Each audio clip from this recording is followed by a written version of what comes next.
예수 그리스도의 이름으로 축복합니다. 예수 그리스도의 이름으로 축복합니다.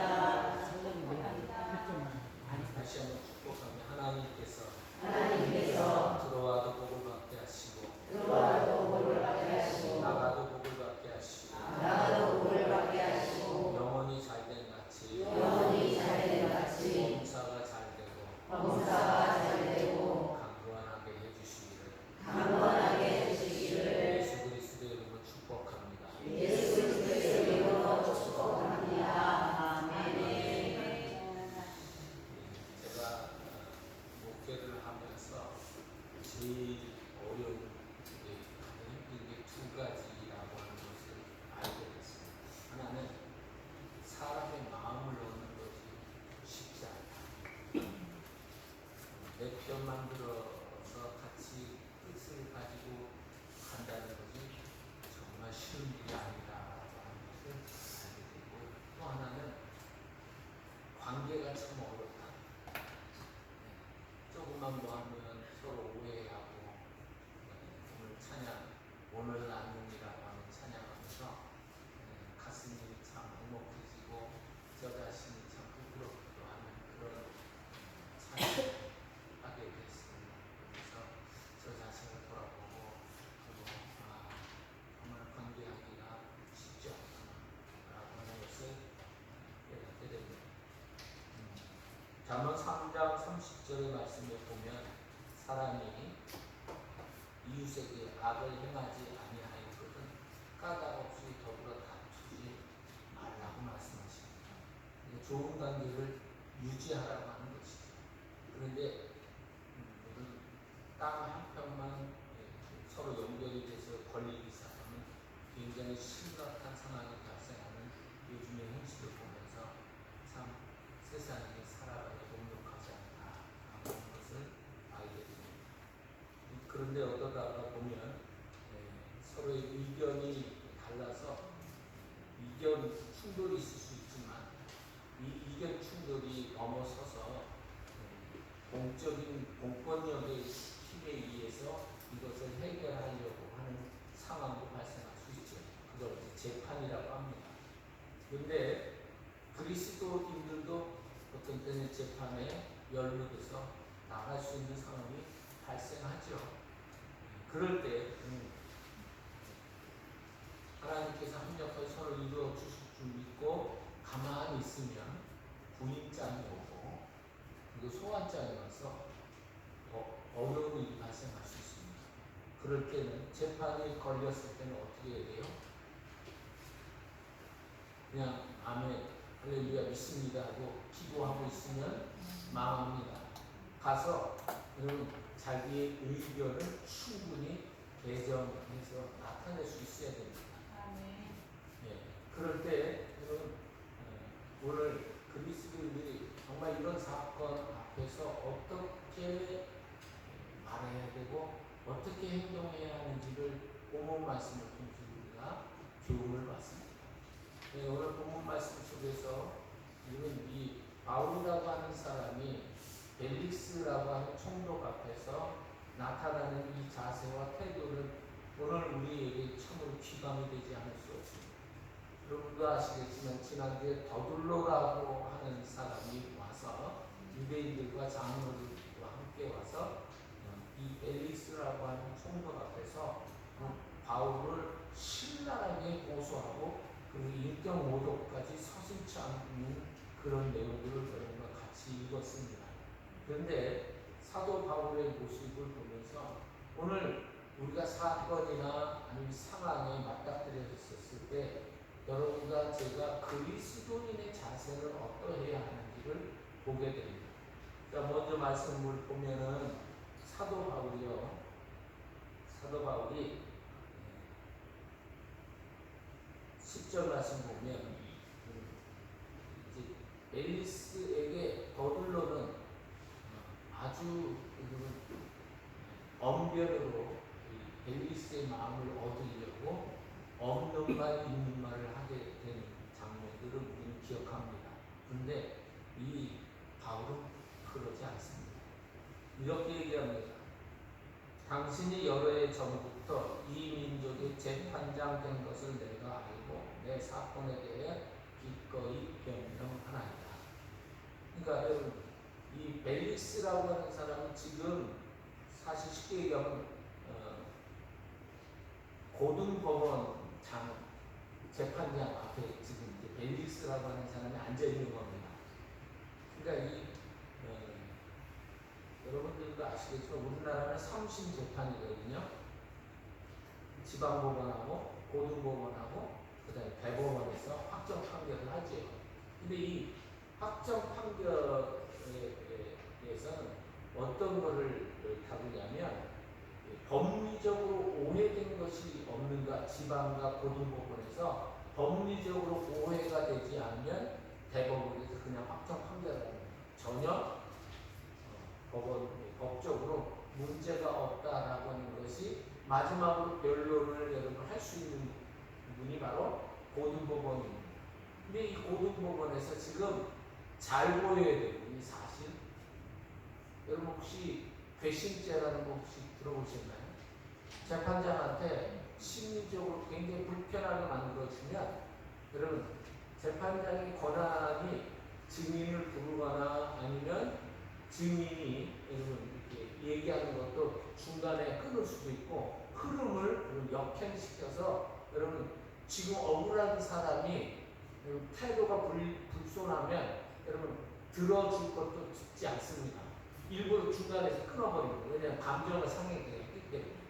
그렇기 때문에 여러분 더불어는 그런 사실을 변호사로서 잘 알고 있으니까 있는 없는 사실들을 막 들어서 없는 것까지 얘기해서 아청과 악으로 하지요. 근데 사도 바울은 그러지 않습니다. 그냥 이렇게 얘기합니다. 당신이 여러 해 전부터 이 민족의 재판장 된 것을 내가 압니다. 이 말 한마디 합니다. 여러분 그리스도인이요 사건과 상황 속에서 여러분 어떤 모습으로 나가야 되는지 그것을 우리가 하나 깨닫는 것은 뭐냐면 감정이나 아부 또는 아첨이 아니라 사실과 정확한 논리로 자기의 사건을 이야기하는 겁니다. 그리스도인들은요 철저히 사실과 논리의 입장에 서서 내 지금 상황이 어떤 것인지를 설명할 수 있도록 해야 하는 것입니다.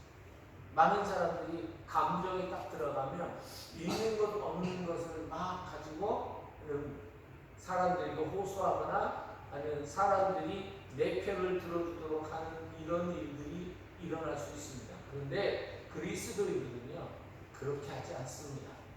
철저하게 내가 지금 만난 사실과 그리고 내가 지금 당한 일들에 대해서 철저히 자세히 설명할 수 있는 사람이 그리스도인입니다. 왜냐하면 여러분 사실이라고 하는 것 이것이 논리와 여러분 한 목소리가 돼서 내가 갖고 있는 것이 지금 제3자에게 여러분 주장을 할 때 이게 정말 사실입니다라고 하는 똑같은 목소리가 나와야 여러분 우리는 진실한 사람이 될 수 있습니다. 여기에 여러분 부풀리면 반드시 없는 것을 만들어내거나 아니면 있는 것을 더 부풀려서 얘기하거나 하면 내가 지금 경험하고 내가 지금 당한 일들에 여기에서 안 맞으니까 당연히 불합리한 게 반드시 분명히 진실이 아닌 것이 드러나게 되어 있습니다. 그러면 그리스도인들은 거기서 이길 수 있는 것도 질 수밖에 없는 상황에 바닥들이게 되어 있습니다. 그래서 여러분과 제가 진실과 사실에 입각한 그런 모습으로 나아가야 함을 가르쳐주고 있습니다. 그래서 여러분 10절서부터 13절에 보면 여러분 그동안 일어났던 사건에 대해서 차근차근 설명을 하죠. 열 이틀밖에 11절에 보면 열 이틀밖에 되지 않았고 그리고 성전에서 누구와 변론하다 보면 목소리가 높여서 막 싸우고 하는 이런 일들이 일어난 적이 없었고 그리고 무리를 소동하게 한 적이 없었다. 그리고 고발하는 모든 일에 대해서 지금 벨리스 총독 당신 앞에 내세울 것이 없다. 이게 만약에 있었다고 한다면 솔직하게 얘기를 해줘서 내가 그것을 수용할 수 있도록 해줬으면 좋겠다라고 이야기합니다. 그러면 철저하게 사실에 의거해서 자기의 주장을 지금 이야기하지 않아요. 이렇게 해야 되는 거예요. 그것이 그리스도인들의 아름다운 모습이에요. 그래서 내가 지금 경험하고 있고 내가 지금 행하고 있던 모든 사실과 내가 주장하는 사실에 대해서 동일한 모습을 가질 수 있는 자세가 그리스도인들에게 꼭 필요합니다. 그렇지 않으면 결국 거짓된 사람으로 비춰질 수밖에 없게 되기 때문에 그렇습니다. 두 번째는 여기 지금 사도 바울이요 이렇게 얘기합니다. 14절에서부터 나는 그들이 이단이라 하는 도를 따라라고 되어 있어요. 여러분 이 이단이라고 하는 도가 뭐냐면 예수 그리스도가 우리의 죄악을 위해서 십자가에 박혀 죽으시고 3일 만에 부활하셨다. 그리고 그분이 나를 만나 주신 것에 대해서 지금 사도 바울이 여러분 회심하고 난 후로부터 계속 주장하는 내용입니다. 근데 저쪽에서는 이단이라고 하는 거예요. 근데 여러분 이 이론에 대해서 여러분 이 사도 바울이 지금 설명을 쭉 하는데 뭐라고 설명을 하냐면 이렇게 얘기합니다. 나는 그들이 이단이라 하는 도를 따라 조상의 하나님을 섬기고 율법과 선지자들의 글에 기록된 것을 다 믿습니다. 그들이 기다리는 바 하나님께 향한 소망을 나도 동일하게 가졌는데 그 소망이 뭐냐? 의인과 악인의 부활이 있으리라 함이니이다. 이렇게 얘기합니다. 그러면 여러분 지금 벨리스라고 하는 사람이 이방인 사람이고 지금 재판장이잖아요. 재판장 앞에서 여러분 지금 제가 봤을 땐 이렇게 보고 한 것이 아니라 분명히 사도 바울이 얼굴 이렇게 자세히 딱 서서 벨리스 앞에서 얘기를 하는 겁니다.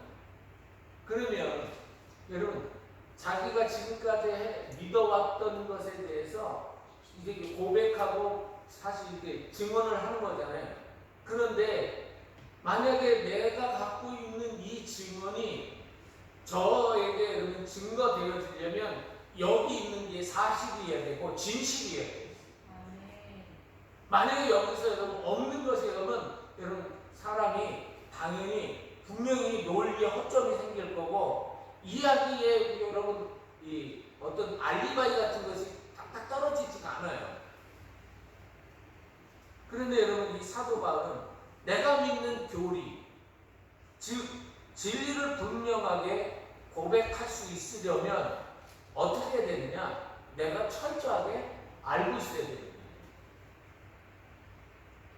제가 여기 초등학생 옛날에 전도학을 다닐 때 그리고 여러분 믿는 사람들에게 질문을 던집니다. 제가 지금 초등학교에 강사로 나가 있는데 거기에서 한 분을 만나서 여러분 그분이 여러분 중직자예요. 질문 던졌습니다. 오늘 밤 돌아가시면 천국 가실 수 있습니까?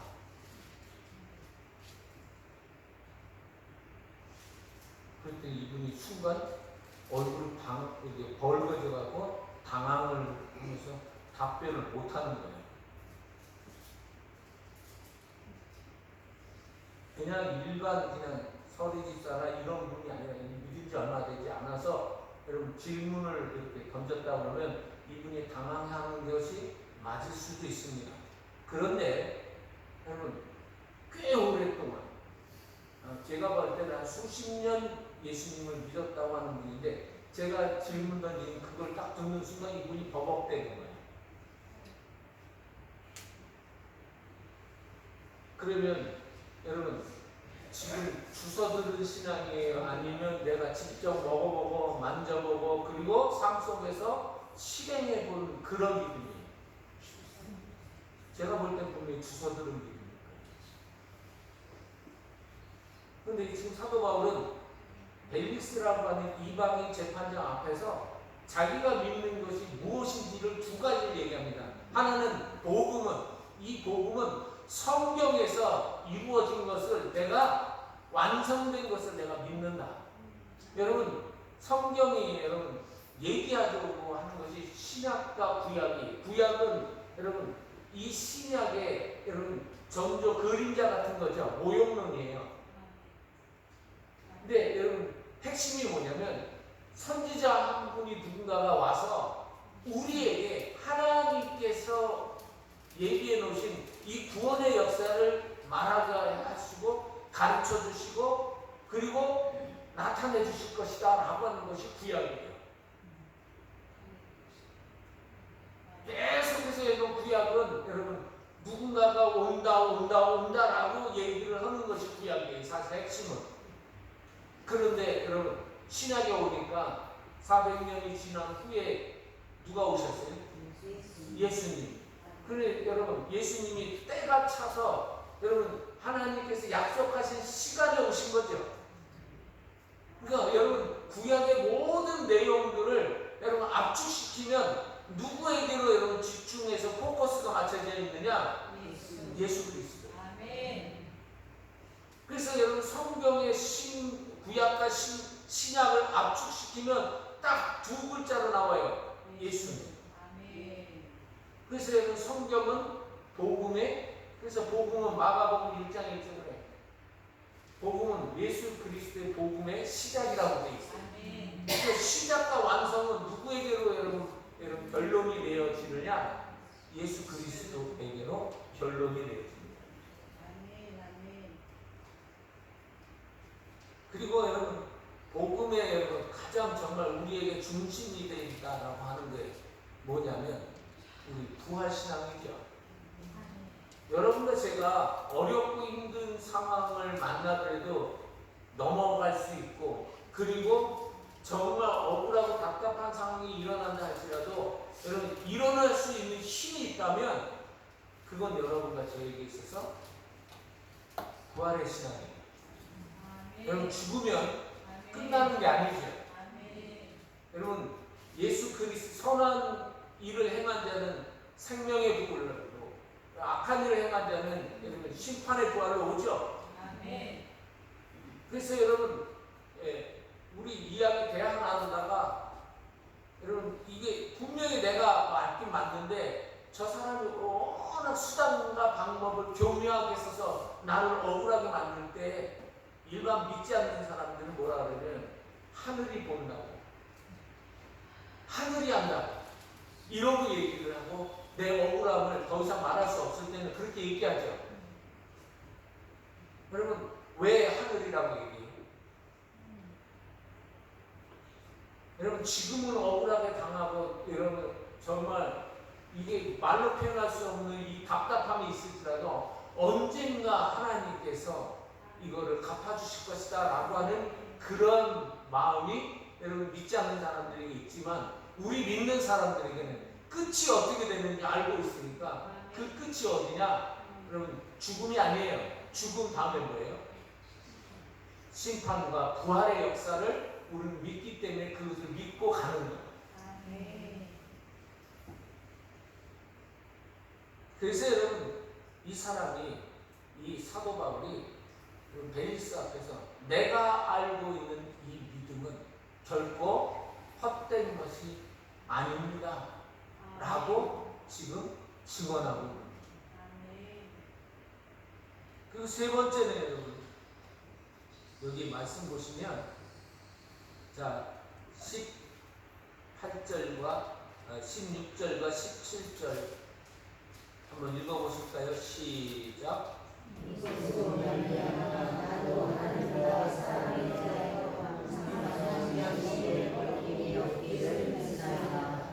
여러분의 내가 내 인주를 잡아 재물을 가지고 왔어. 그럼 지금 사도 바울이 벨리스 앞에서 이방인 재판장 앞에서 자기가 지금까지 어떻게 살아왔는지에 대해서 증언을 합니다. 뭐라고 얘기를 하냐면 나도 하나님과 사람에 대하여 항상 양심에 거리낌 없기를 힘쓰며 삽니다. 완벽하게 산 적이 있다고 얘기하지 않습니다. 단지 하나님과 사람 앞에서 이 말씀 앞에서 어떻게 살아가야 되는지를 내 몸을 여러분 계속해서 거기에 부딪히면서 지속적인 노력과 애씀을 가지고 살아가고 있습니다 라고 얘기하는 거예요.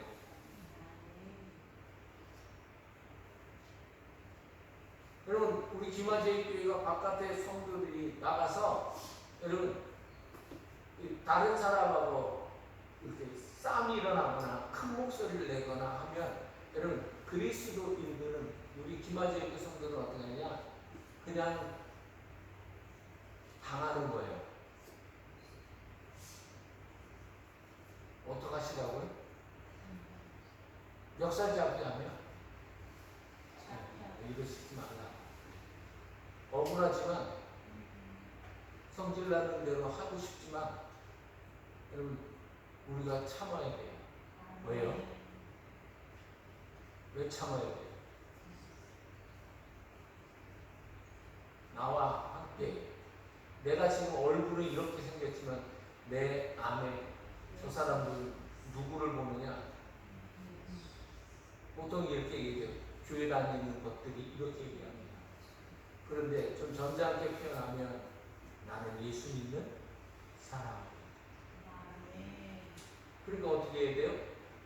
말에나 일에나 다 주 예수 그리스도 이름으로 하고 더러운 말은 입 밖에도 내지 않고 언행 심사가 예수님을 닮으려고 몸부림치면서 그래서 사도 바울이 갈라디아 6장에 보니까 나는 날마다 죽는다. 왜요? 예수님이 나오시고 예수님이 주인 되셔야 합니다. 그러니까 여러분 계속 죽어질 수밖에 없죠. 그리고 또 하나 여기 17절 말씀을 보면 이렇게 되어 있습니다. 여러 해 만에 내가 내 민족을 구제할 것과 재물을 가지고 와서 라고 되어 있어요. 그러면 사도 바울이 빌립보 성도들, 에베소 성도들, 여러분 이방 지역에 있는 교회 성도들이 그런 사도 바울에게 재물을, 선교 헌물을 보냈습니다. 그래서 가난하고 힘든 이 본교회, 그러니까 예루살렘 교회가 어렵다고 하니까 여러분 그들이 여러분 십시일반으로 성경금을 보내서 예루살렘 교회를 돕겠다고 보내는 거예요. 그때 당시에 여러분 성도들은 빌드라고 하는 여러분 산업조합이라고 하는 거기에 가입을 하면 여러분 경제활동을 할 수 있었습니다. 그런데 그 경제활동을 할 수 있는 길드에 들어가려면 어떻게 써야 되느냐? 황제가 신이다. 그리고 황제의 은혜로 먹고 살 수 있습니다. 라고 고백을 해야 길드에 들어가요. 근데 만약에 이걸 안 하면 어떡하냐? 길드, 상업, 그러니까 지금 시장 상인 번영에 있죠? 거기에 여러분 가입을 하고 돈을 내야 여러분 이 상인회가 돌아갈 거 아니에요. 근데 반드시 고백이 있어야 되는데 그게 뭐냐면 여기에 이 주인 될 수 있는 분들의 덕택으로 지금 제가 먹고 살아갑니다 라고 하는 고백이 있어야 된다는 말이에요. 아니죠? 그러니까 어떻게 해요? 그거를 거부하니까 당연히 경제활동을 할 수가 없으니까 어떻게 하느냐? 자기가 먹을 것, 입을 것 중에서 절제하고 자제해서 그걸 모아서 사도 바울에게 전해준 거예요. 그러면 사도 바울도 그걸 받아가지고 어떻게 했느냐? 여러분 사도 바울도 열심히 천막 짓는 이 일을 같이 했죠. 그래서 그 돈 모아가지고 그도 같이 헌금 모아서 보내는 역사가 일어났었던 거예요. 그러면 우리 그리스도인들이 여러분과 제가 하나님 앞에서 내가 하나님을 믿는다면 그 교리와 삶이 일치돼야 그게 한 목소리입니다. 그러니까 내 삶의 목소리가 여러분 우리 삶에 여러분 행동하는 모습들이 말하지 않아도 몸으로 나타나는 언어가 있죠. 이 언어와 내가 믿는 이 신앙의 교리가 같이 맞아 떨어지는 것이 한 목소리인 거예요.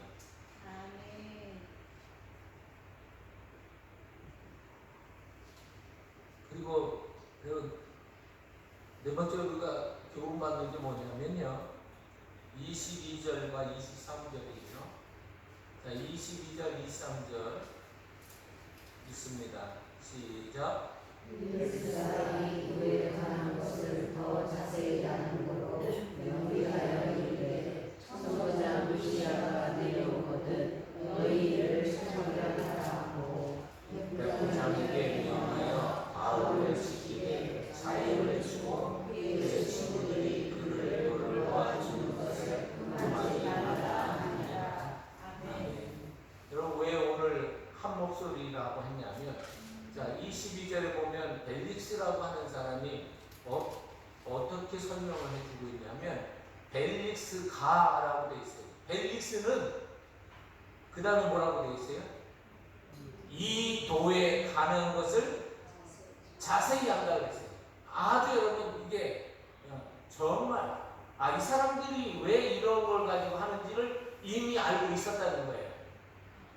꽤 오랫동안 이걸 알고 있었는데 불구하고 이 사람 예수 믿는다는 소리를 한 번도 들어본 적이 없어요. 성경에 기록된 것이 없어요. 그러니까 여러분 아는 지식은 어떻게 이루어져야 되느냐? 믿음으로 반드시 연결되는데 행하지 않는 믿음은 뭐라 그래요? 죽은 믿음. 그러니까 벨리스는 여러분 알아요. 예수 그리스도의 부활이 뭔지 복음에 대해서 여러분 많이 배운 사람이라서 머리로는 충분히 여러분 이게 그런 거구나 이런 얘기로 지금 논리를 펴는 거구나 하고 사도 바울이 뭘 얘기하려고 하는 건지 다 알고 있어요. 그러나 믿지는 않아요. 왜 그럴까요? 한 번도 예수님 만나본 적이 없습니다. 어쩌면 여러분 제가 오늘 밤 돌아가시면 천국 갈 수 있습니까? 라고 하면 순간 당황해서 중직자가 얼굴 뻘개져갖고 말을 못하거나 아니면 그분이 예수님을 만나본 적이 없는 사람인데 그냥 교회 오래 다녔으니까 중직자가 되는 이런 일들이 일어날 수 있다는 거죠. 그거는 벨릭스와 다를 바가 하나도 없지요. 그런데 여러분 이 23절 말씀 보면서 백부장에게 이 벨릭스가 뭐라고 얘기를 하냐면 바울을 지키되 자유를 주고 그의 친구들이 와서 돌보아주는 것을 금하지 말라 이렇게 얘기합니다. 지금 여러분 미결수지만 여러분 지금 구금된 상태에 있는데 자유롭게 돌아다닐 수 있도록 놔두고 그리고 다른 사람이 와서 위로해주고 힘주고 하는 것들을 금하지 말라고 얘기합니다. 그러니까 사도 바울이 이런 거 예상했을까요? 못했을까요? 알고 있어요. 여러분 벨리스가 이렇게 선처를 해줄 거라고 여러분 재판장에 가서 알고 여러분 지금 자기 상황을 변증하거나 논하지 않았을 거예요. 몰랐을 거예요. 이걸 예상하지 못했다고 표현합니다. 그러니까 예상하지 못했던 걸 뭐라고 표현해요? 내가 생각하지 못했던 것들이 여러분 갑자기 내게 유익이 되고 도움이 되고 하는 것 이런 걸 뭐라고 그래요? 이걸 은혜라고 해요.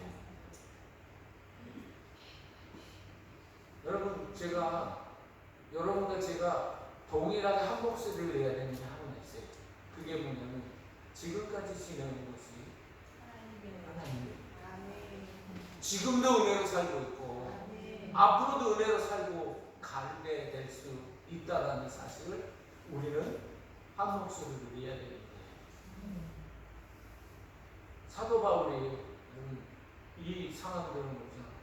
제가 재판 딱 끝나고 나면서 루시아가 오면 네 일을 처리하겠다 하면서 이런 명령을 하는데 재판장이 뭐라고 명령하냐면 자유롭게 돌아다니게 하고 지키기만 해라. 그리고 다른 사람이 와서 교제하고 받는데 막지 말아라.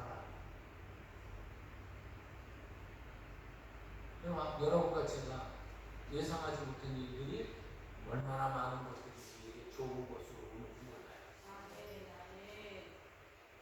며칠 동안 봉사하면서 스스로 가려면 여기 식당으로 가든지 쉼터로 가든지 해서 매일 왔다 갔다 하는데 가만히 생각해보니까 집에서 화장실에서 내가 자유롭게 언제나 물 틀어서 쓸 수 있다는 게 당연한 게 아니라 은혜라고. 사실 돌아보면 은혜 아닌 것이 없어요. 여러분과 저에게 당연한 것은 없어요. 여러분 걸어올 수 있는 것이 얼마나 큰 은혜예요. 마음껏 여러분 움직일 수 있다는 것이 얼마나 큰 은혜예요.